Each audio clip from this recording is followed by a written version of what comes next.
乡亲，大家平安。今仔日是新历的4月初8，旧历的3月初4，礼拜一。新闻的头一条来看，高雄的小港机场发生飞航的意外，一台为高雄要飞香港的港龙航空，早起8点起飞了后，因为发动机的风扇叶仔片转速来失速，伫外海甲油漏掉了后，8点31分，搁飞回小港机场，安全来降落。机组人员连同旅客总共317个人。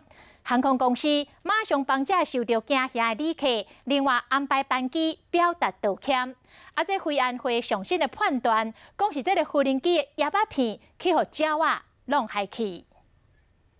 早时8点31分，港龙航空 KA45的班机飞倒来高雄小港机场，原因是起飞了后发动机的风扇叶仔转速失速，机长回报依照标准定速放油飞行，安全飞倒来小港机场。因为不晓得发生什么情况，就是只有机长广播引擎故障要返航，这个资讯。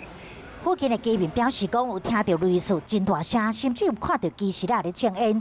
民航局表示讲，这机师仔导火是误传，是飞行员按照定时关发动机的时阵有呛烟的情况，并无导火。我们已经在跟客人在去做面对面的沟通了。这架飞机是空中巴士33客机，原本是对高雄要飞往香港，包括机组人员总共317个人，全员平安。但是乘客有去惊到，航空公司紧急安排替代航班处理转机作业。震动比较大的抖动，我是觉得它那个震动的蛮厉害的啦，就是很不寻常。其他旅客在机场柜台前听到这个消息，有人是担心行程敢会受影响。